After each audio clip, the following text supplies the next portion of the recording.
30 segundos, entramos a Facebook. Aquí la luz está rara porque como es tarde, hay mucho contraste atrás, pero no puedo hacer nada. Ángel se fue. Ángel se fue. Ahora. No, estoy. Ahí está. Estoy buscando mi libreta. Ya está Willibaldo aquí con nosotros. Muy bien, buenas tardes a todos y a todas que se conectan con nosotros en el Congreso de Literatura Mexicana Contemporánea. Esta es la edición número 26, una edición novedosa por teleconferencia, por Zoom. Les agradecemos mucho que permanezcan con nosotros. Iniciamos hace 2 horas con la primera mesa y ahora continuamos con la segunda mesa, Sensorio y Lenguaje, Zonas de lo Poético, que está coordinado por nuestro querido amigo el doctor Juan Manuel Portillo, con la participación también del doctor Ángel Díaz y el doctor Raúl Carrillo Arciniega.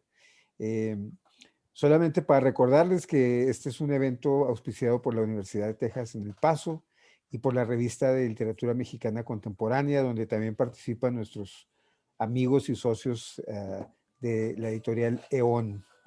Entonces, bueno, sin más, les doy la bienvenida y les agradecemos mucho su solidaridad en estos tiempos de pandemia para poder comunicarnos de esta manera y quiero invitarlos para que el año que entra continúen con nosotros. Esperamos que ya de manera presencial para podernos echar, no solamente para poder escucharnos y compartir, sino también para poder brindar entre todos. Entonces, un abrazo y estamos aquí al pendiente. Muchas gracias, Willibaldo, doctor Willibaldo Delgadillo. Buenas tardes. Bueno, quiero primero agradecer a nombre mío y a nombre de mis colegas y amigos Ángel Díaz Miranda y Raúl Carrillo Arciniega, que nos acompañen en esta mesa de poesía en tarde de viernes. Nuestra mesa se llama Sensorio y Lenguaje, Zonas de lo Poético. Vamos a leer 3 ponencias. Vamos a hacer presentaciones breves de nosotros, obedeciendo al modelo virtual. Antes de iniciar, quiero agradecer a la Universidad de Texas en El Paso por hacernos esta invitación a participar, al doctor Fernando García Núñez, Luis Arturo Ramos, a Willibaldo Delgadillo, especialmente a Bernardo Jauregui, que ha estado tan pendiente de todo esto. Si se me pasa a alguien, perdón. Al público por conectarse.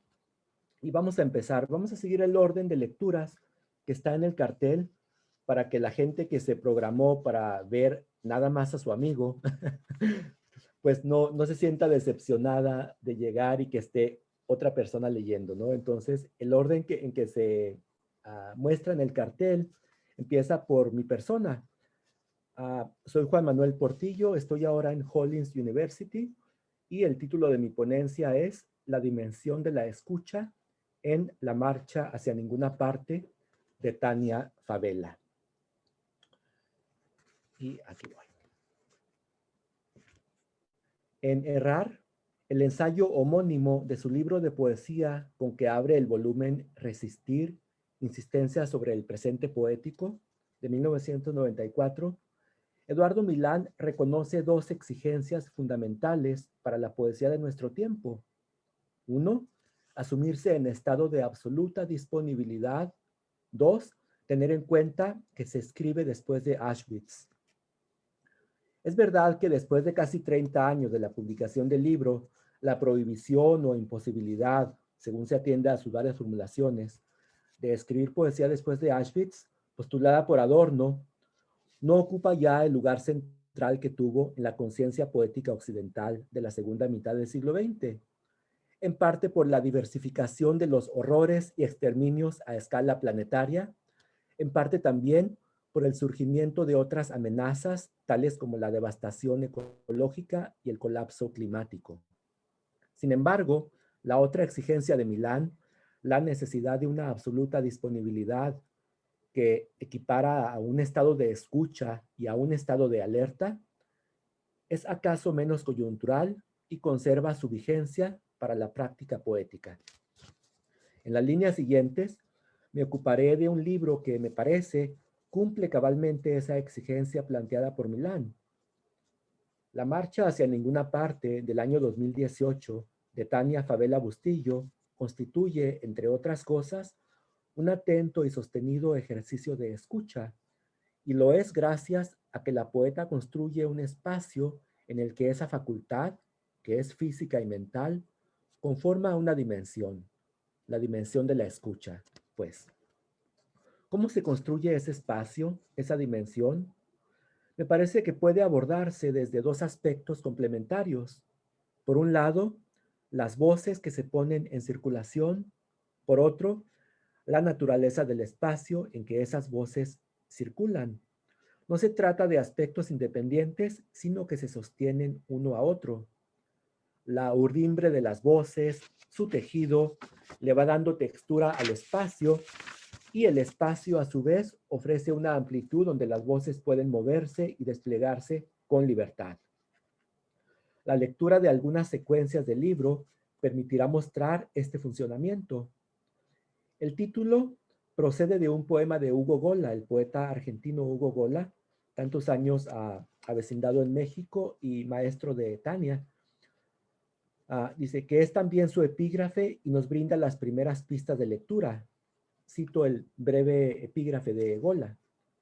Y siempre el sonido de la lluvia, adentro, afuera, la marcha hacia ninguna parte, la imagen rueda por las piedras, las descubre, el horizonte inalcanzable, franja de luz lejana. Fin de poema o de cita.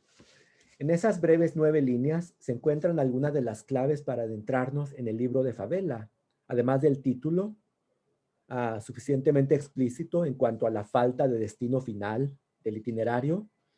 El par adentro, afuera, tiene una relevancia y presencia en todo el libro. Este par, adentro, afuera, no funciona necesariamente como oposición ni delimita espacios incluyentes. Uno de los poemas más breves del conjunto lo muestra con claridad. Cito el poema de Tania, que tiene 8 versos. 9. Bueno. Dijo acción y pensó en ritmos sincopados. Pensó en el contrachoque, en el arrebato de guión. Pensó en la voz, artillería adentro, sauces afuera, un paisaje, 2, 3, pájaros distintos, mente y oído, pájaros en un mismo cielo, versos y trinos ritman la acción. Fin de poema. El poema tiene, como tantos otros del libro, verbos cuyo sujeto de enunciación es desconocido, aunque no sus determinaciones gramaticales, es decir, la primera, segunda, tercera persona, tiempos verbales. En este caso, dijo y pensó. Y si bien no importa quién piensa o dice, sí es relevante el contenido u objeto de ese pensamiento, el saber hacia dónde apunta. La voz está aquí en el lado del adentro, como artillería, mientras que afuera están los sauces, el paisaje. Enseguida, la enumeración le resta especificidad a ese paisaje, que por ello adquiere un carácter genérico, pero la numeración es sintácticamente ambigua, o mejor, anfibia. Podría o bien ser una mera cuenta de posibles paisajes, pero también podría referirse al número de pájaros distintos del verso siguiente. Como un apunte incidental, este es uno de los pocos poemas del libro que tiene versos en sentido estricto. Bueno, aparece pues Ión, el orgulloso rápsoda del diálogo socrático, aquí asociado por contigüidad con lo bélico. Su arrebato es combativo, en efecto. ¿Y cuál es entonces ese mismo cielo de las últimas líneas del poema? Ese cielo donde mente y oído, pájaros distintos, coexisten. Me parece que no puede ser otro que el poema mismo. Habría que anotar que en este poema el decir pone en marcha el pensamiento, pero en otros poemas es al revés. En realidad no importa. Lo que interesa es que una vez puesto en marcha, el tejido de voces convoca a su vez a otras y ninguna tiene la última palabra. No hay última palabra en esta poesía. Solo, en palabras de Gola, un horizonte inalcanzable. Este poema nos ha permitido advertir cómo los verbos que constantemente aparecen en el libro, piensas, digo, dices, dijo, etcétera, suponen una voz, la implican y la convocan. Y esas voces se escuchan ya físicamente como vibraciones sonoras o mentalmente como pensamientos o recuerdos. Lo que me interesa subrayar es que esas voces conforman la materia prima de los poemas de este libro. Una comparación con dos poetas notables por el manejo de sus recursos sonoros me permitirá enfatizarlo. En Tania Favela, en este libro, el mundo, la materia prima del poema, no existe como materialidad primordial, tal como ocurre con Coral Bracho, por ejemplo, al menos hasta su libro de 2003, ese espacio, ese jardín, ni como frases que se cumplen en el momento de su enunciación y que se articulan sucesivamente, como es el caso de Laura Solórzano. Y menciono a dos poetas, Laura y Coral, que son particularmente atentas al aspecto sonoro de sus poemas, que son grandes poetas. En Tania Favela, parece que el sustrato material del mundo está constituido por voces, naturalmente manifestadas por su léxico y su fraseo. Por eso sus frases no parecen producto de una invención, sino de una recolección. El instrumento, la herramienta recolectora es el oído. Esto lo observa atinadamente Julieta Marchand, quien escribe que, cito, este libro nos conduce a eso, a la escucha, y agrega que podríamos pensar en la primacía del cuerpo como receptor de la poesía, sujeto al órgano de la escucha. Fin de cita. En Favela hay una red muy compleja, flexible y en constante ajuste. Y si bien la sintaxis y nuestra propia capacidad de percepción temporal nos condenan a la sucesión, hay en la articulación de Tania una resistencia a esta sucesión. De ahí las resonancias, repeticiones y una serie de recursos retóricos que sí que consisten en el principio de repetición. Iván García, en una excelente reseña de este libro, dice que el libro es una caja de repeticiones. A su vez, haciendo eco de las reflexiones de Felipe Cusen. Felipe Cusen comparte la valoración también con Luis Verdejo, en el sentido de que no importa detectar la fuente de cada voz. Escribe Cusen, y cito, más que el trabajo detectivesco, lo que interesa es valorar el modo en que se realiza ese tejido. Y añade un poco más adelante, se trata de un hilado mucho más fino que se apropia con toda naturalidad de los versos prestados porque al mismo tiempo se deja afectar por ellos. Fin de cita. Esta observación vale para los versos y para las voces. No es el enfoque de esta ponencia, pero hay una profusa intertextualidad en todo el libro de Tania y la misma autora nos da unas pistas muy generales al final del libro con una cita de autores que aparecen. No es exhaustiva, entonces nada más como una invitación y un poco un juego de llevarnos a leer esos otros trabajos, ¿no? Bueno, aquí quiero anotar y aprovecho para arriesgar otro deslinde, que lo que le interesa a Felipe Cusen es distinguir el trabajo de articulación de Tania de procedimientos de montaje tales como los operados en las artes visuales. Tampoco se trata de recoger frases de la calle y reproducirlas literalmente con un propósito y un efecto dramático. No, las voces de Favela hablan en un espacio que es a la vez exterior e interior y por eso se escuchan en el espacio del poema, no en el auditorio o la ceremonia pública. La dimensión de la escucha que Tania Favela activa suspende, aunque sea mientras el poema transcurre, esa división entre el adentro y el afuera. Agregaré que Tania no tiene de qué apropiarse, no tiene que desapropiarse de nada porque no se apropia de nada. Quiero ahora abordar otro poema que muestra con mayor complejidad la articulación de las voces. Aparece también, y no es sorpresa, el doble carácter mental y físico, el adentro y el afuera. La primera línea es, sóplame al oído, dijo, que no vaya a decir ninguna estupidez. Fin de cita. En el acto de soplar, evidentemente, está involucrado el aire en un carácter casi táctil, También está el transmitir una información de manera clandestina o subrepticia bajo cierta prohibición, mente y oído, como en el poema ya comentado. Aquí el poema se desarrolla a través, principalmente, de una serie de significantes. Oscila entre el oído y boca, como concavidad. Luego pasa por una serie que va de oído, caracol, espiral, escalera de caracol, caracol que se estremece. Voy a leer el poema. Sóplame al oído, dijo, que no vaya a decir ninguna estupidez. Al oído y luego a la boca. Sóplame, dime ahí, en lo cóncavo, ahí, desde ahí. Que resuene tu voz en silencio, adentro, tu voz con todos sus sonidos en silencio, en lo cóncavo, pensó, y pensó en ese caracol que es el oído, ese caracol que escucha. La espiral pensó también, la voz entrando o saliendo por la espiral. Ahí sóplame, dijo, al fondo de esa espiral, arriba, la escalera de caracol. Pensó, el vértigo de la caída, como si no pasara nada. Pero todo pasa, un susurro al oído, eso es todo. El aliento cálido que entra, el caracol que se estremece, eso es todo. La vida, pensó, es un susurro. Fin de poema. En este poema las asociaciones son, podría decirse, asociaciones figurativas, oído, boca, caracol, caracol del oído, espiral, escalera de caracol. El soplo inicial, en su doble carácter de aire y de secreto, atraviesa todo el poema a través de las diferentes figuraciones de lo cóncavo, la espiral, como ya dije. No importa quién sopla ni quién recibe el soplo, hay un tejido y algo se transmite.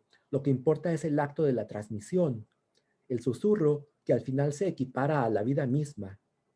Hay un erotismo no necesariamente sexual, sino vocal.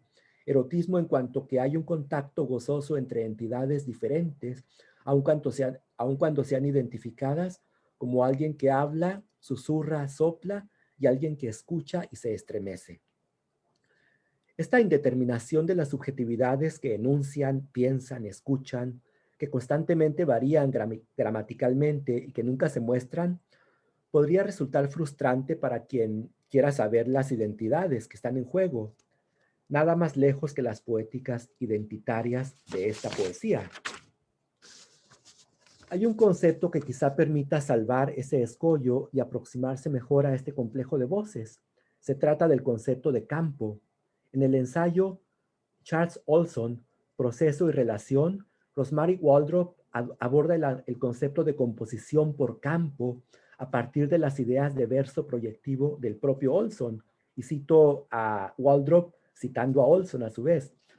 Entramos al área del poema íntegro, al campo, donde si se quiere, todas las sílabas y todas las líneas deben manejarse en su relación entre sí. Otra cita más adelante. El proceso, una percepción, debe ser inmediata y directamente llevar a un proceso más. Fin de cita. El poema es, pues, un campo de fuerzas en el que todos sus elementos participan de forma relacional. Me parece que esta noción no es ajena a la caja de repeticiones de que habla Iván García, o caja de resonancia, si se quiere. Este campo, en los poemas de La Marcha hacia ninguna parte, se articula como un entretejido de voces que se manifiestan en tanto tienden a la escucha. Me acerco al final. Con todo, si se acepta la existencia de este campo, el habla y la escucha han de producirse en un lugar. Y aquí me parece es donde reside el gran acierto y talento de Tania. No solo hay que estar en absoluta disposición de escucha, sino que hay que reconocer dónde escuchar y como acto complementario desde dónde enunciar. La elección de lugares de enunciación adecuados es lo que le permite a las voces de Tania desplegarse con tanta naturalidad. No las fuerza a nada, solo las recoge y las deposita en el sitio justo en el poema. Conclusión, a manera de envío. Un aspecto enigmático del libro es su última frase, que aparece desligada del poema final, al fondo de la página. Yo lo leo como una provocación, y cito esa línea. Sobre las propias ruinas sobre las propias ruinas se alza el poema en una perfecta indiferencia de sentido. Fin de cita. Indiferencia, pero no ausencia de sentido. Es decir, no se trata del balbuceo vía Dada, ni del absurdo que pretende anular el sentido desde su propio giro, tampoco de la glosolalia de Altazor. Aquí puede haber un sentido, pero no interesa para el poema, queda fuera de su campo, puesto que la marcha no va a ninguna parte, no tiene relevancia el sentido que se le podría atribuir a su itinerario. Entonces, ¿para qué la escucha? ¿Para qué la poesía? ¿Para qué poemas? ¿Acaso para resistir, como postulaba Milán en el libro aludido al inicio de estas reflexiones? O quizá ni eso ya, quizá apenas, como dice una de las voces de la marcha hacia ninguna parte, quizá para que no vaya a decir ninguna estupidez. ¿No es eso suficiente? Gracias. Bien. Bueno, estamos bien de tiempo. Y ahora tengo el enorme placer de darle la palabra a mi colega, amigo, el doctor Raúl Carrillo Arciniega, del College of Charleston, que va a leer una ponencia llamada Fenomenología del cuerpo fracturado en la poesía de Sergio Ló. Y adelante, Raúl. Muchas gracias, Juan Manuel. Pues muchas gracias por invitarnos y armar esta mesa de poesía. Pues efectivamente así se titula mi ponencia, la cual pues procedo a la lectura. La reflexión poética del cuerpo dentro de la tradición mexicana ha sido uno de los temas centrales desde el modernismo hasta nuestros días. Con ella se inicia lo que he llamado el pensamiento poético de la modernidad latinoamericana. ¿Cuál es ese pensamiento poético o en qué términos se desarrolla la reflexión fuera de los límites de una tradición logocéntrica? La filosofía ha tratado de dar una aproximación a los fenómenos del mundo y del conocimiento que se apoyen en la construcción de la verdad. Sin embargo, poco se ha reflexionado en torno de la verdad que produce el pensamiento poético o artístico como tal. Pese a la configuración de una reflexión en torno de lo que puede ser el fenómeno artístico dentro de la estética, esta rama de la filosofía tiene que lidiar con ciertos estatutos de verdad que no han sido capaces de trascender por su esquema férreo de la develación de la verdad. La estética, como afirmaba Hartmann, es exclusiva de quien tiene una actitud filosófica. Cierro la cita. Sin embargo, la construcción de la percepción del mundo es parte de la necesidad de desentrañar la manera de enfrentarse a él y desde ahí comenzar a delimitarlo con una actitud nueva que tendría que generar una reflexión dentro del mundo como fenómeno artístico y desde ahí construir un edificio de pensamiento que nos diga lo que no se puede afirmar dentro de un esquema comunicativo. Ahí es desde donde la poesía tendrá que enfrentar su sentido trágico para la creación de un mundo interior hecho de materia lingüística, es decir, pasar de un conocimiento prelingüístico del mundo a uno lingüísticamente configurado en un objeto artístico. De ahí que la formulación del mundo se dé desde un aparecer fenoménico corporal. Esta ha sido la actitud de la poesía mexicana desde los contemporáneos dentro de la vanguardia latinoamericana y la posvanguardia de paz, hasta llegar al poema del llamado neobarroco y sus entramados. Cabe destacar que esta aproximación al fenómeno del mundo de la percepción y su conceptualización como objeto artístico ha sido la reflexión de un proceso poético que se ha dado en las letras mexicanas desde distintos frentes. Uno ha sido el ensayo, conquista y paz, por ejemplo, y el otro en el quehacer poético per se, que ha dominado el pensamiento poético mexicano. En él, la reflexión de lo poético como fenómeno corporal ha prevalecido como único medio para la aprehensión del mundo desde su espacio prelingüístico, que es la conciencia de la percepción, y su traslado a un mundo material en el poema. Sin embargo, Operación al cuerpo enfermo, nuestro poemario de Sergio Ló, 2015, pasa del estado prelingüístico a uno de experiencia fenoménica en el que se pretende hacer una epogé o una reducción fenoménica del medio por el cual se establece la percepción y los linderos o alcances discursivos y configurativos de lo que es un cuerpo dentro de su estatuto de enfermedad. La enfermedad, que es una afectación del cuerpo, comenzará a hacer la reflexión en torno a todos los fenómenos perceptivos del mismo y su verbalización dentro de un discurso poetizado o con una intención poética, narrativa y reflexiva de los fenómenos del mundo que no han sido nombrados del todo por ser exclusiones a la norma. Esta reducción fenoménica que se opera en la poesía mexicana ha sido la parte más consistente en la exploración del mundo poéticamente o de lo que he llamado, pues, el pensar poético. La poesía hace una reflexión de aquello que puede ser el límite de la percepción corporal.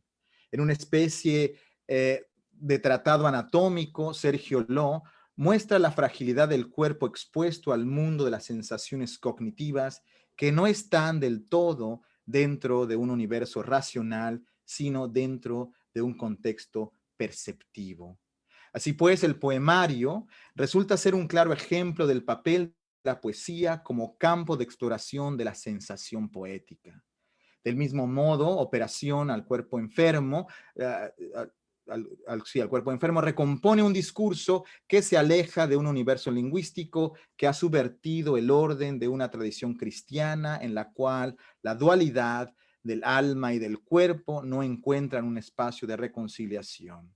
De esta forma, Lo trata de exponer el cuerpo a su valor de significación a partir de la afirmación del cuerpo enfermo como estado naturalmente replegado, tanto de su función motriz como de su implicación de disfraz y zona epidérmica con la cual se percibe una realidad cognitiva que trasciende las negaciones con la interioridad, que es también el discurso de la vida, o como lo llama Husserl, el mundo de la vida, que no es solo el deambular de un cuerpo o de cuerpos en nuestro entorno, sino la configuración discursiva, el discurso interno de cada uno que configurará su propia identidad corporalizada de acuerdo a la posición de un cuerpo.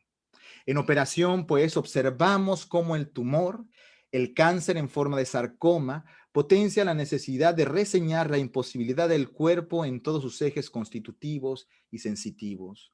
Lo pretende incluir todas las relaciones corporales por contigüidad que afectan directamente en la manera de percibir la realidad interior.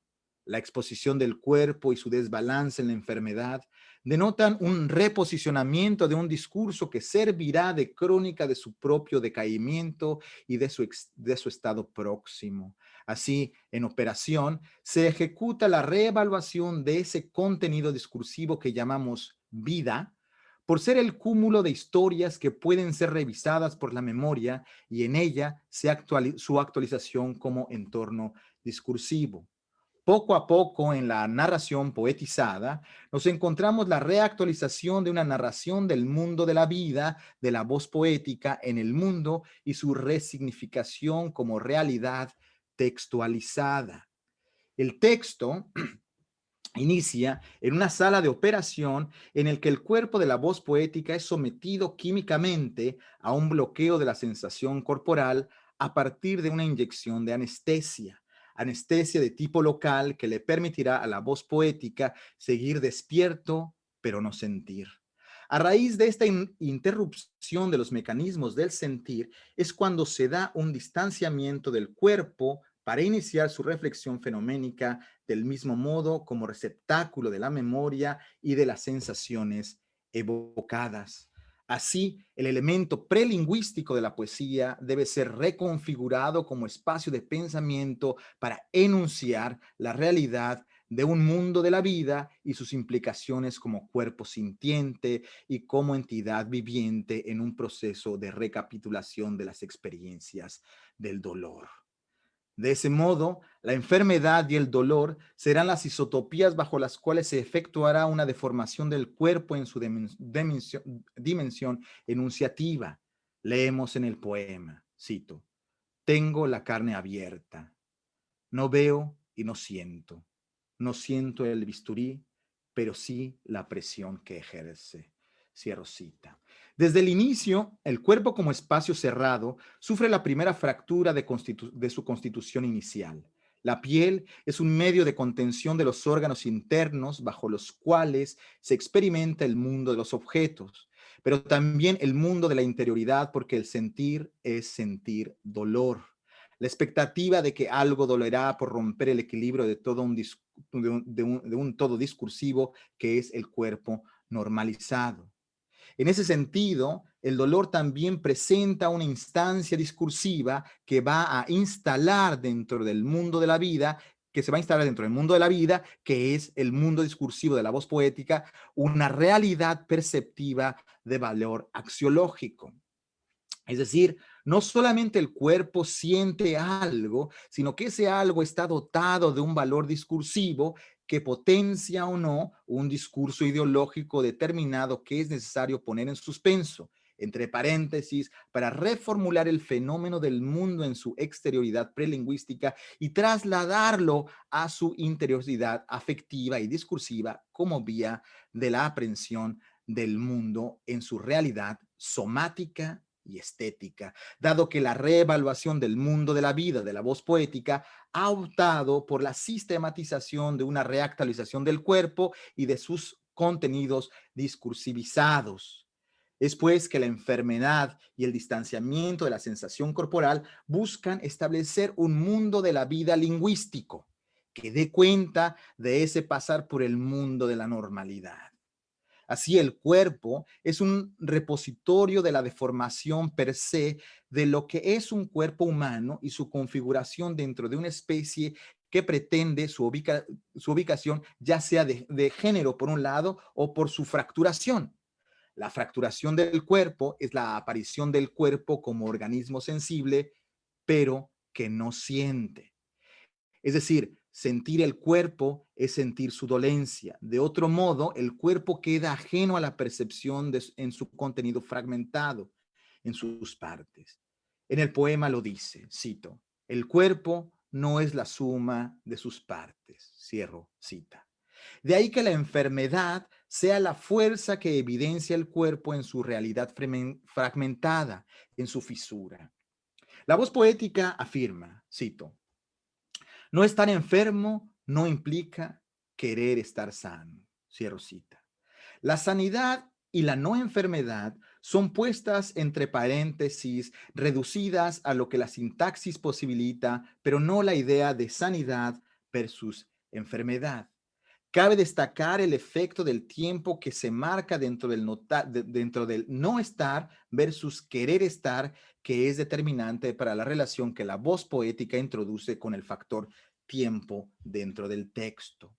El tiempo, pues, es el que da al cuerpo su realidad sensitiva. El tiempo es el que revela la coraza con la que se va debilitando la membrana que aísla la interioridad del cuerpo. Aquí en el texto, el tiempo que se subvierte es la relación con el cuerpo sano y enfermo, porque la enfermedad del cuerpo se atiende a partir del síntoma, que es la señal de descompostura, de rareza en las regiones que no son sensibles. La enfermedad ataca la interioridad del cuerpo, emerge y de ahí que la narración poetizada vaya a contar la historia no solo de la enfermedad de la voz poética, sino las complicaciones con los cuerpos de sus tres protagonistas centrales. La voz poética, Pedro, amante de la voz poética, y Cecilia, antigua amante de la voz poética, que regresa luego de un tiempo para participar del cuerpo enfermo de la voz poética mientras ocurre el deterioro de todos ellos por una enfermedad. Los tres cuerpos son puestos en la reflexión poética. Los tres cuerpos sufren de una enfermedad. La voz poética de un sarcoma metastizado, Pedro de BHI y Cecilia, cuyo nombre también es elusivo y sinónimo dentro de la narración de tumor, de una infección. La historia, pues, comienza con la suspensión de la sensación mientras el cuerpo es puesto en una sala de operaciones y desde el distanciamiento de la voz poética de su propia epidermis, comienza la narración de los cuerpos en su proceso de mutación. La historia de la voz poética en su transformación homosexual, el cuerpo de Pedro y su agencia sexual de rasgos indígenas y la presencia de Cecilia, quien como un tumor porta su cuerpo femenino como entidad anómala. Leemos de Pedro en el texto. El cuerpo, cito, el cuerpo de Pedro es una historia antropométrica. Su belleza no reside en los elementos, sino en la armoniosa proporción que mantiene un dedo con otro dedo, con otro dedo, con otro dedo, con otro dedo, hasta formar la mano y la otra mano y la otra mano. Todos los antebrazos, los muslos, sus nalgas, el ritmo que desplaza su musculatura, carnosidad llamada vida. Fin de la cita. La voz poética contempla la evocación del cuerpo de Pedro como un objeto de medición y contemplación estética, la belleza como idea resituada en el imaginario de una sociedad acostumbrada a demarcar los contenidos discursivos idealizados a nociones de belleza como función.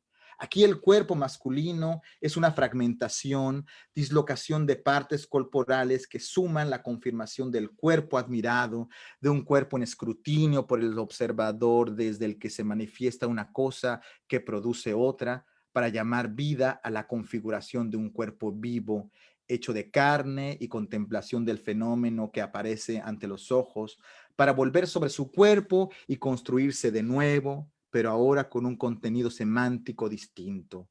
No solo es un cuerpo, sino es un cuerpo que se genera por la contemplación del otro que lo observa para recrearse, para resituarse en un presente de la exploración del deseo.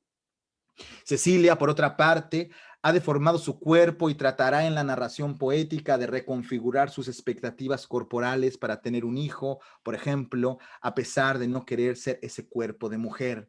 Leemos en el texto, cito, por eso Cecilia ha deformado su cuerpo para que los objetos no se le metan.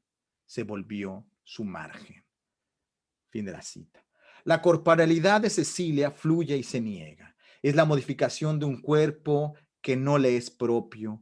El cuerpo se convierte en una entidad ideada, sentida desde la realización de una idea de sensibilidad epidérmica bajo la cual debe ser mostrado y aceptado por aquel que lo dice tener.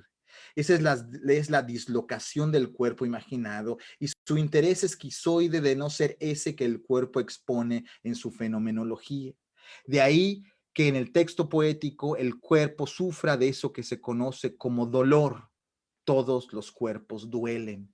El cuerpo es una epidermis que se experimenta a través del dolor. Pero ¿qué es el dolor entonces dentro de los límites sensibles de eso que se conoce como cuerpo? La voz poética plantea que el cuerpo sencillamente está mal hecho, sin embargo no lo está. Es el darse cuenta de la voz poética, es la corroboración del cuerpo como un espacio mental, el cual debe someterse a una reducción fenoménica de la apogea para tratar de desvincular el cuerpo con la recepción del cuerpo en su epidermicidad.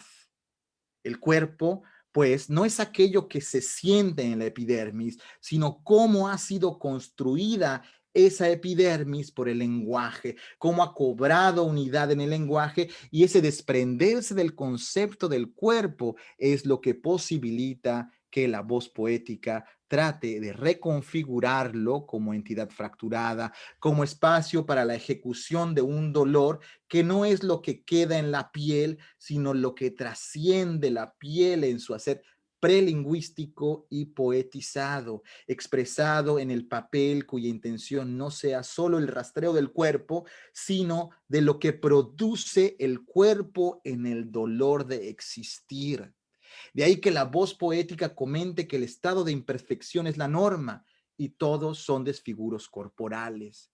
El cuerpo no es solo el vehículo de la vida, sino el espacio del lenguaje y la percepción del ser interno imbricado como una sola entidad.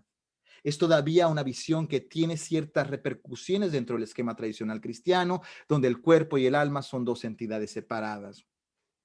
La pregunta que se hace la voz poética es: ¿qué sucede cuando se anula la idealización del cuerpo y se expone como entidad anatómica para despojarlo de todo contenido simbólico?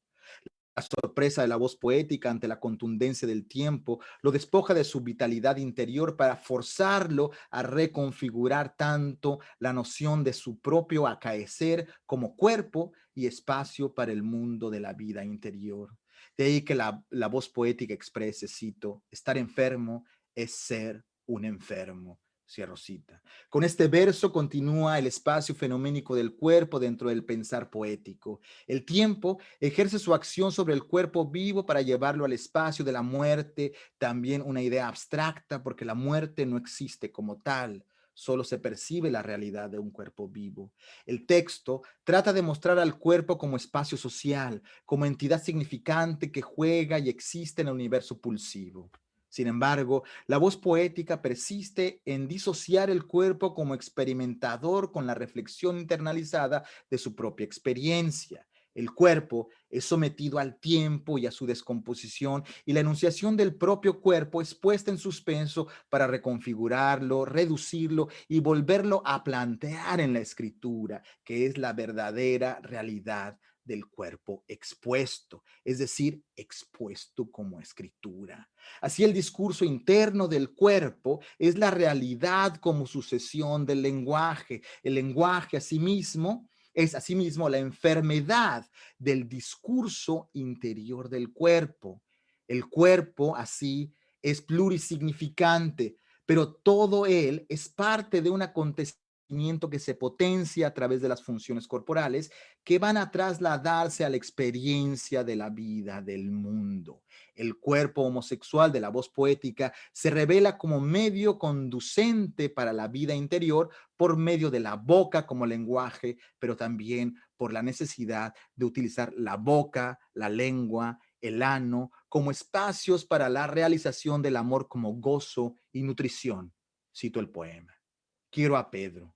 Lo quiero y mi quererle me lleva a comerle y a vomitarle, a comerle de nuevo y volver el estómago, a tragarle completo, a apropiármelo, expulsarle de mí hasta quedar hueco. Cierro cita. Así el cuerpo cumple la función del amor corporal que devendrá en la enfermedad terminal y a la postre la muerte de ambos amantes, Pedro y la voz poética, mientras el cuerpo negado de Cecilia busca la maternidad. Así Cecilia se convierte en un todo discursivo, en un relato más de la voz poética y de una entidad separada que busca crear una historia como si fuera novela realista del siglo XIX, según nos revela la voz poética.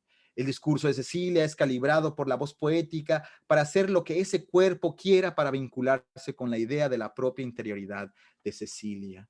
El cuerpo entonces, el todo como entidad idealizada, es un ensamblaje incierto, una concatenación de instantes discursivos para al final resituar el mundo en el cuerpo y en su nombrar y rescatar desde su reflexión poética una disociación entre el cuerpo saboteado por la enfermedad y su deformación por los efectos del tiempo.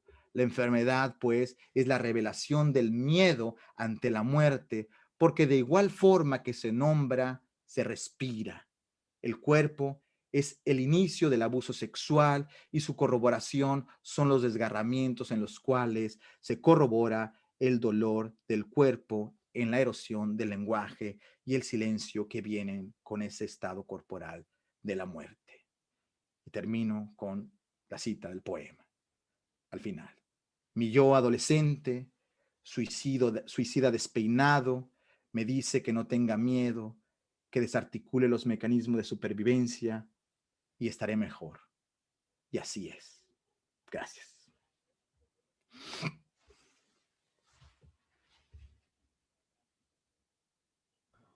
Muchísimas gracias por tan aguda presentación sobre un libro complejo y denso, en el que ustedes dos han trabajado, tanto Ángel como Raúl han escrito sobre este libro. Seguramente tendremos una conversación muy interesante al respecto después, pero ahora voy a pasarle la palabra al doctor Ángel Díaz Miranda, que va a leer una ponencia. Él trabaja en Hollins University, es profesor asociado de Hollins University, y su ponencia es El mismo milagro repetido, enfermedad, contingencia y deseo, en la poesía de Daniela Camacho.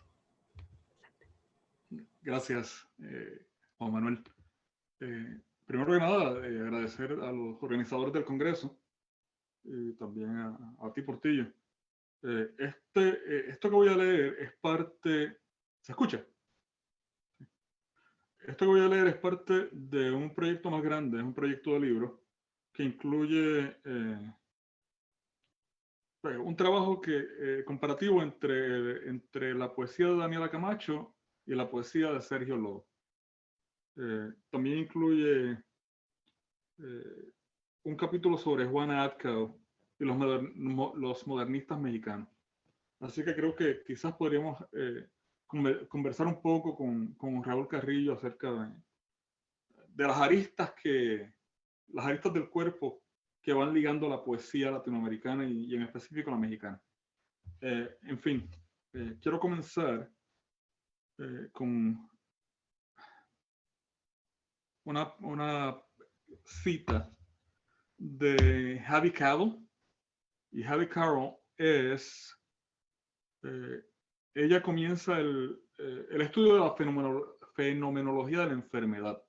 Dice, the body can no longer be taken for granted or be seen as transparent or absent, as it assumes an opposing will of its own, beyond the control of the self.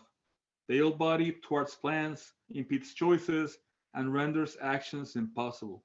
In addition, illness disrupts the fundamental body, self-unity, and the body is now experienced as other than me. Y esto es de Javi Carroll, y el libro se titula Phenomenology of Illness. Comienzo. El mismo milagro repetido, subversiones de la enfermedad, la contingencia y el deseo en la poesía de Daniela Camacho. El cuerpo enfermo en los poemas de Camacho es un objeto que, aunque lleno de subjetividad, está listo para ser transformado. La voz poética desafía al yo y a la homogeneidad, mientras subvierte la enfermedad en el proceso y establece la contingencia como el camino para el descubrimiento de una multiplicidad de identidades.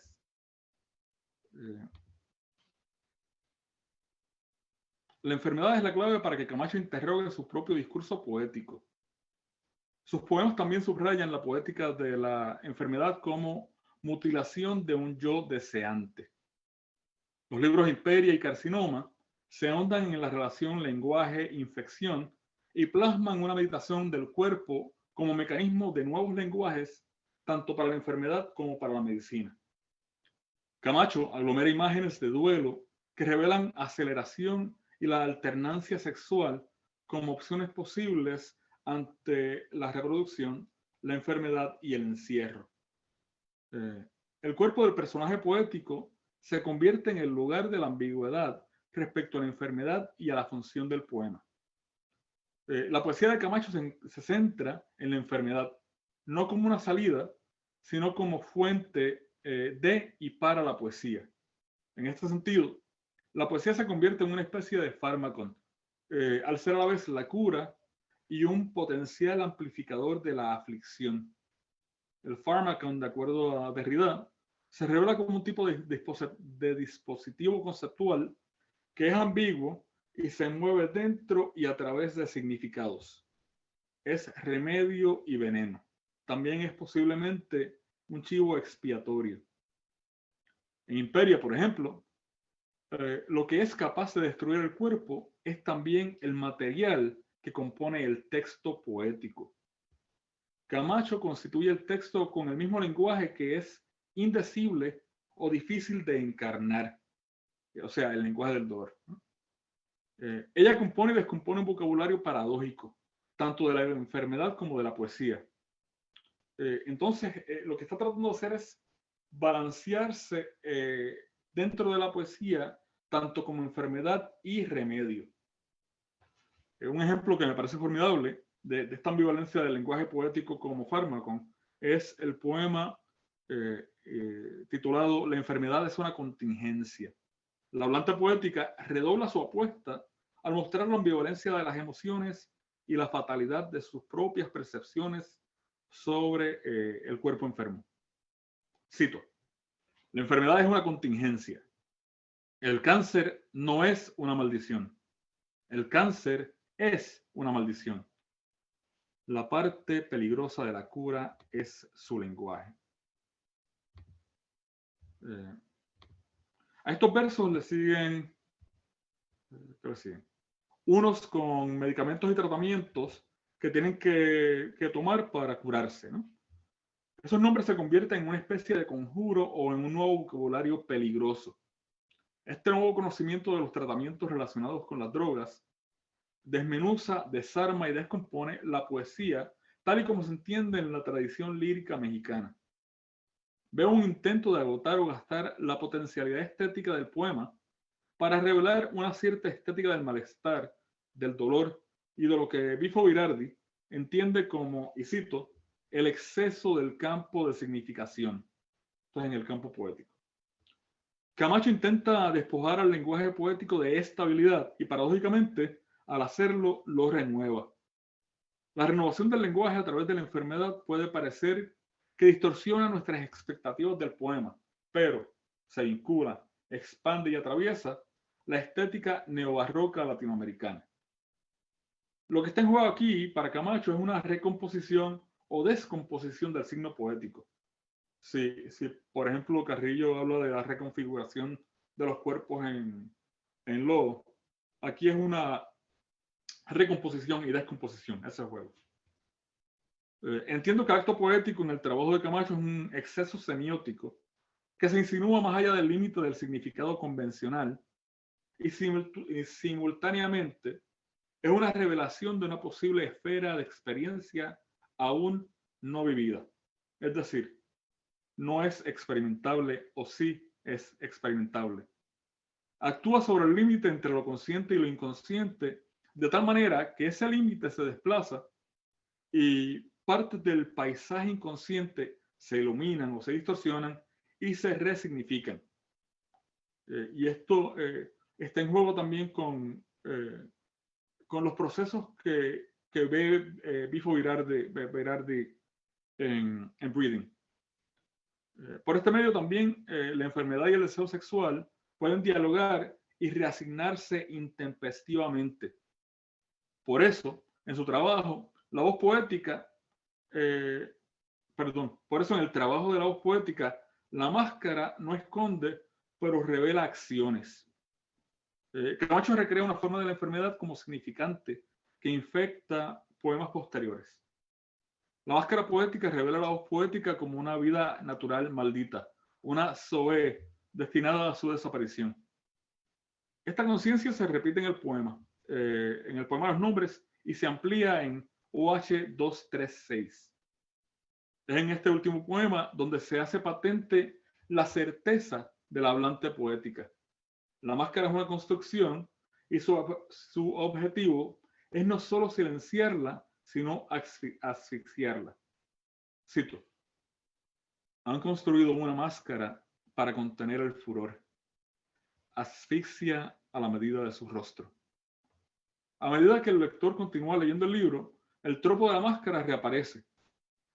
Por ejemplo, en el poema Ella cae desmayada sobre el piano, como una especie de ploce que encanta a los lectores y les devuelve a sentir la vida natural decadente del hablante. Este poema también sirve de puente entre la sección inicial del libro y la siguiente. Aquí también hay una referencia al teatro japonés No. NOH. En el poema Ella cae, la hablante hace aparecer una imagen que es casi cinematográfica. ¿Sí? La mujer que se desmaya, ¿no? La mujer probablemente es la hablante misma. A partir de esta imagen inicial se produce un crescendo del tropo de la máscara. Cito: ella cae desmayada sobre el piano. Hay un estupor en la caída. Visión nocturna. Ojos de pronelas esparcidos por toda la montaña, beligerantes. Lluvia de escorpiones. No. Estas máscaras. Guacaona. Agua o toco.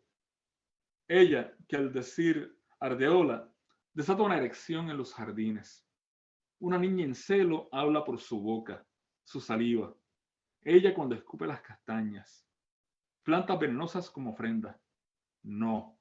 La tristeza de ser ciego está llegando. La ciega alucinada no soporta el peso de las máscaras. Le basta con la sombra del lenguaje y la anestesia.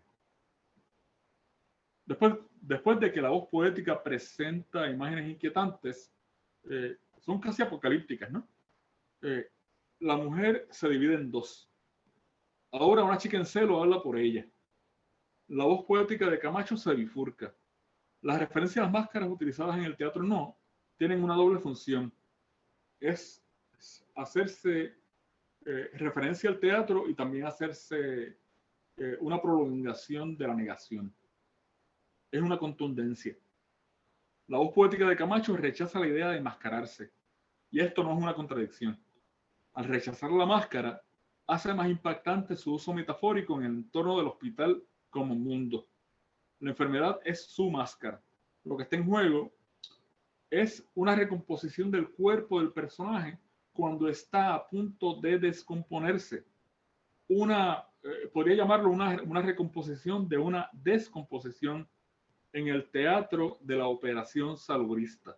O sea, el teatro de la operación es el operating room o la sala de urgencias o el hospital. En este poema hay tres movimientos que transforman la voz poética. Primero el desmayo melodramático, luego la inclusión de las máscaras, que sirven también como bisagra, y la interrelación entre las máscaras nos revela algo. Huacaona sirve para representar a una mujer joven, mientras que Agua Otoko es la representación de un dios. El enfrentamiento está a punto de producirse. La tercera máscara es la chica en celo, que toma y desplaza la voz inicial y se hace la hablante principal. Esta transformación corresponde a la máscara Huacaona y representa el deseo de vivir en y a través del cuerpo, pero se separa en su percepción. Después de estos tres vectores discursivos, una línea en otra lengua interrumpe el poema. Llega la tristeza de ser ciego. Al principio, esta inclusión aparece como una cita, aunque no lo es. Se trata de una alternancia intencionada de lenguas para subrayar el carácter foráneo de la enfermedad. También da paso a la metamorfosis final de la voz poética. Es en este momento cuando una mujer ciega toma el relevo. La presencia del nuevo personaje poético subraya la incapacidad de sostener el peso de las máscaras. Ahora, la voz poética transformada regresa a lo que subsume para concluir el poema, cito, la sombra del lenguaje y la anestesia. La clave para descifrar la poesía de Camacho es entender cómo afirma su voz, porque su trabajo no está en el lenguaje en sí, sino en la sombra del lenguaje. Así, el propio cuerpo se convierte en una cueva platónica donde la percepción se comunica parcialmente, y esto es a través de un lenguaje de la enfermedad o de la medicina. Esto solo puede dar paso a un circuito poético que relaciona la especificidad del lenguaje con una lectura traumática del cuerpo. La persona poética reitera que su cáncer asume un lugar específico en su cuerpo. Ella dice que está, y cito, en el sitio del lenguaje. En otro poema, la voz poética de Camacho describe el cáncer como, cito, flor inexacta en el sitio del lenguaje. Esto también hay que, además de ser la boca, hay que señalar la implicación biológica de la flor como órgano sexual de la planta y donde se inicia el proceso de reproducción. El personaje de Camacho añade una imprecisión que prefigura su preocupación por la enfermedad y la reproducción lingüística de sus poemas. La imprecisión es la flor, ¿no? Pero también por la reproducción o propagación de las células carcinógenas en el cuerpo del hablante. Camacho establece un paralelo entre células que se multiplican, el deseo sexual y el poema. Por eso, en D, uno de los primeros poemas de Imperia, la voz poética es firme en su enunciado. Cito, en la enfermedad como en el sueño, el sexo es absolutamente real. Ella termina el poema con un regreso al espacio salubrista. Cito, el hospital ha devorado la casa, estoy aterrada en un presentimiento. Tercera parte. Quizás la segunda. Camacho insiste en su visión del cáncer como una enfermedad que altera la autopercepción corporal y la subjetividad personal al volver a usar los 4 primeros versos de La enfermedad es una contingencia para concluir el poema El mismo milagro repetido del libro Carcinoma. Este libro fue publicado aproximadamente un año después de Imperia. Esto no es un autoplagio, porque se anticipa como estrategia desde el primer verso. Nos lo dice explícitamente, ¿no? El poema es en realidad una ampliación del tema del cáncer como enfermedad y el miedo a que ocurra de nuevo, pero también es algo más. La voz poética establece los pasos que ha dado y queda en una especie de pronóstico poético. Cito: el mismo milagro repetido, escribiendo, no se sabe a quién. Es 13 de mayo y necesito un corazón riguroso para no renunciar a lo vital. He sido una criatura sola. Me sometí a la abstinencia feroz y no hubo más naturaleza. Tuve que inventar una hermana, otra temperatura, un cuerpo animal que fuera invencible. Fue entonces cuando vi una bomba caer. Entendí que no se tiene asidero en la sombra. La enfermedad es una contingencia. El cáncer no es una maldición. El cáncer es una maldición. El milagro de la primera estrofa debe leerse como un acontecimiento que en su carácter de acontecimiento es inexplicable. Como the event, lo llaman los teóricos, ¿no? La paradoja de la catástrofe se repite, ¿no? La catástrofe se supone que es un evento único, pero aquí sigue repitiéndose. Es una contingencia, porque debe entenderse como enfermedad y como el acto de escribir poesía. La persona poética sigue sintetizando las estructuras y los temas globales de ambos libros en un solo poema. Nos da una fecha concreta que fija una temporalidad exacta. Enlaza metáforas de la naturaleza y de la vitalidad que hacen referencias sutiles a la sexualidad y luego añade una acción surrealista e imágenes conectadas para después añadir aún más metáforas de aniquilación. Y estas metáforas nos regresan a Imperia, donde piensa los eventos de Fukushima. La obra poética de Daniela Camacho se proyecta y se compromete con una variedad de temas que la vinculan a la vasta tradición de la poesía mexicana. Por ejemplo, ella reconfigura y recompone versos de Javier Vigourrutia a través de todo Imperia. Es muy, muy sutil y lo hace muy bien. Ella está forzando el colapso de la dependencia de la misma tradición estética orientalista heredada de poetas como Tablada y como Paz, para establecerse en el canon de las letras mexicanas, forzando la comprensión de asociaciones significativas entre enfermedad, deseo, poesía y fractura, repetición y expansión del poema más allá del texto. Sobre este último punto, la propia Camacho ha relatado en una entrevista que, aunque era difícil de explicar, Carcinoma, este último libro del que hablo, necesitaba un espacio, un lugar más allá del libro, pero dentro del libro. Así es como la poeta conceptualiza el libro como una tecnología expansiva de difusión del conocimiento poético.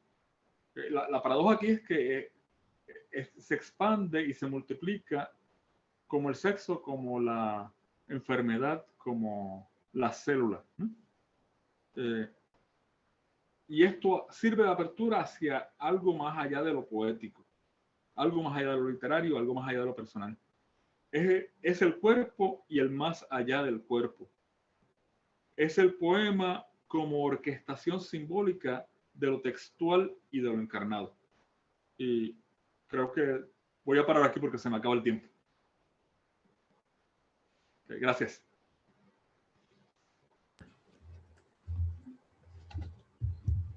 Bien, pues magnífico. Hemos consumido toda la hora, por lo que probablemente no tengamos tiempo para preguntas. No veo preguntas del público. veo algunas felicitaciones en Facebook. Nos dijeron que quizá podríamos quedarnos unos minutos más. No sé si ustedes mismos quieran comentar algo sobre sus presentaciones. Sus trabajos están muy relacionados y están trabajando sobre lo mismo, ¿no? Entonces, no sé si le tomamos la palabra y nos tomamos unos minutos más para conversar esto entre nosotros. ¿O? Sí, seguro. Sí. Le iba a preguntar mira, Wilvaldo. Adelante, adelante, concluyan, por favor.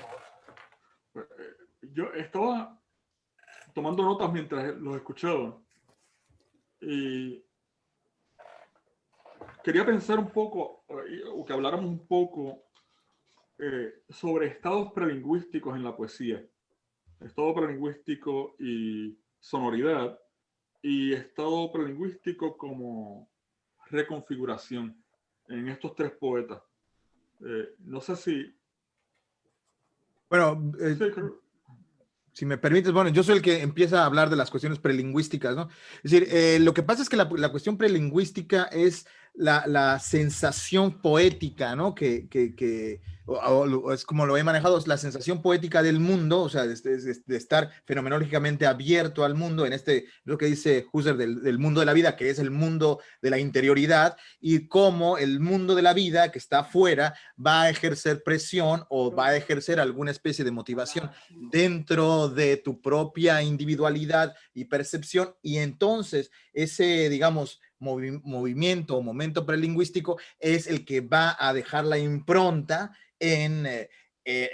digamos, en la cuestión sensitiva, y después va a tener que trasladarse a la impronta lingüística, ¿no? Entonces, digamos que cuando, y esto lo hace, por ejemplo, Cuesta, lo hace Gorostiza, cómo reflexionan a partir de ese momento prelingüístico, que además es muy rico, pues, ¿no? Porque es cuando estás frente al fenómeno estético y estás tratando de renovar esa percepción a través de los mecanismos que tienes lingüísticos, pues. Entonces, es la autorreflexión del propio momento prelingüístico donde atiendes a al fenómeno del mundo, ¿no? Es decir, al mundo de la vida, que va a ser esa traspolación en la interioridad, ¿no? Entonces, siempre estamos pensando que el mundo está afuera y entonces va adentro, pero en realidad está en constante, es un constante flujo, pues, ¿no? De sensaciones que van a responderse a través ya de la interpretación lingüística del poema, que no necesariamente tiene que ser lo que resultó de ahí, sino lo que va a ser, porque te vas a tener que atender o someter al cuerpo del lenguaje, pues, ¿no? Que es más o menos lo que estaba yo hablando de Sergio Ló, ¿no?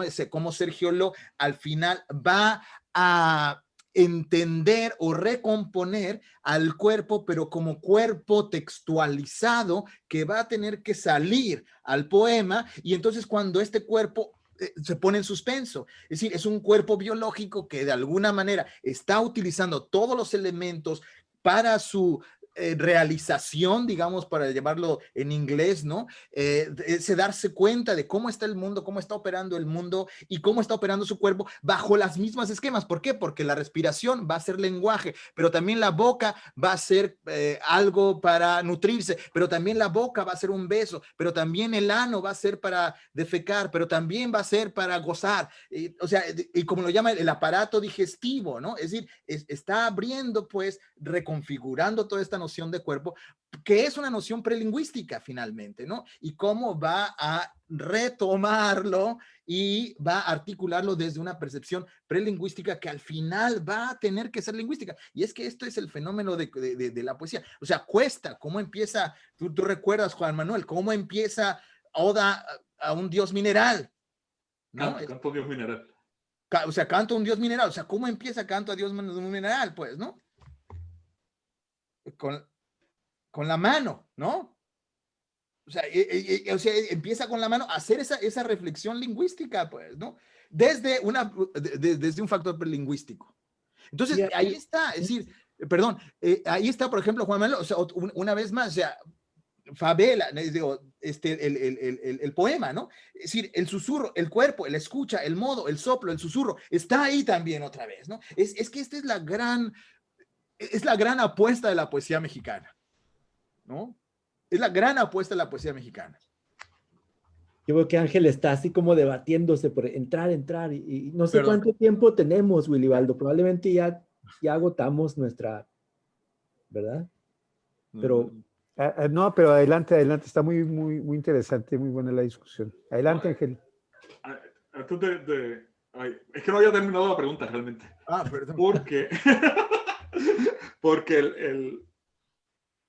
en realidad es pregunta, pero también es una entrada a entender lo prelingüístico como paralelo al dolor. Pensemos también en la Claro, no, totalmente, es que totalmente, porque es la impronta del cuerpo y digamos la impronta discursiva es el poema, ¿no? Es decir, ahí está, es decir, esa es la cuestión fenoménica, es decir, el dolor, ¿cómo te das cuenta que tienes un cuerpo? Porque te duele el cuerpo, ¿no? Es decir, porque te gozas el cuerpo. Claro, o sea, pero va a ser esa paradoja de gozo-dolor, ¿no? Sí, cuando estás poniendo en suspenso el cuerpo y ya no es un cuerpo que sirve para alimentarse, sino para gozar, por ejemplo, ¿no? Es un cuerpo para gozar, o sea, el ano que solo sirve para defecar, en el caso de Sergio Ló, por ejemplo, ¿no?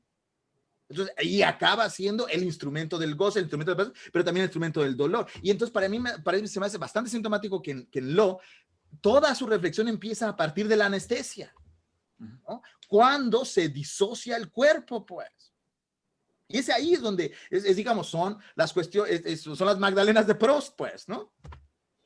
O sea, es la cirugía, la anestesia, es el bisturí, ¿no?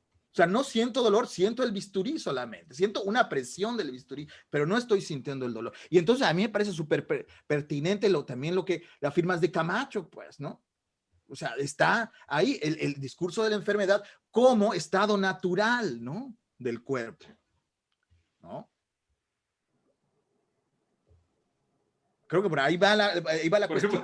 Y como el lenguaje, como infección, que también lo está manejando. Es decir, también lo pone de esa misma manera, pues, ¿no? Es decir, es la virulización, digamos, de esta cuestión que es supracorporal, pero al final tenemos que producir el lenguaje con la boca, ¿no?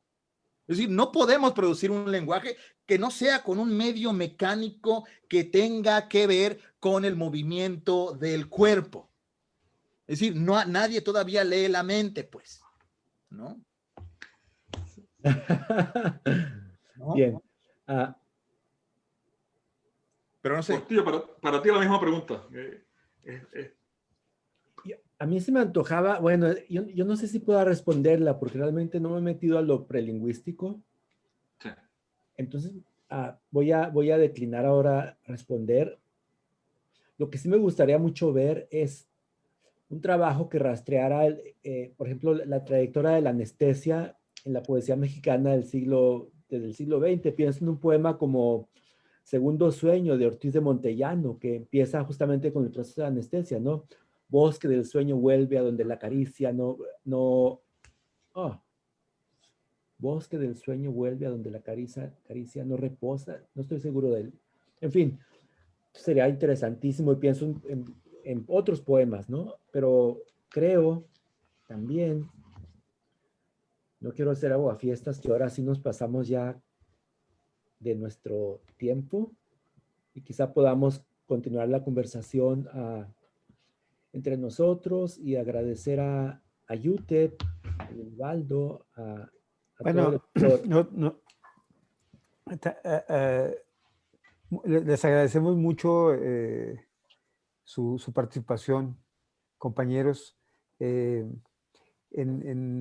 Vamos a tener la posibilidad de continuar esos interesantes intercambios el año que entra, ojalá y en persona y con algunos momentos extra congreso donde podamos brindar con algunos tragos y seguir hasta altas horas de la noche como solemos hacerlo cada año acá en la universidad. una vez más, a nombre de la universidad, del Departamento de Lengua y Lingüística, les agradecemos que hayan compartido con nosotros estos desafíos pandémicos. Y bueno, a quienes nos están escuchando, los invitamos para que continúen con nosotros hoy y mañana en las siguientes mesas. Nuestra siguiente mesa será a las 5 de la tarde. El nombre de la mesa es Materialidades de la Escritura y Nuevos Formatos Literarios. Bien. Entonces, igual a ustedes como ponentes los invitamos a que nos sigan acompañando y que ahí participemos y tratemos de conectar estas reflexiones con las de la mesa que siguen. Sí. Y podamos hacer el intercambio más grande, más interesante. Entonces, bueno, por lo pronto ahorita nos despedimos y nos vemos a las 5 en la siguiente mesa. Les mando a ustedes un abrazo y nuestro reconocimiento por este esfuerzo en esos tiempos tan complicados. Un abrazo. Muchas gracias. Y nos vemos aquí en persona el año que entra. Definitivamente. Ahí estamos. Ya está. Pues nos salimos, ¿no? O ellos lo terminan, o quién termina la sesión. No sé. Bueno, yo no sé si está transmitiendo ya, pero mejor la corto.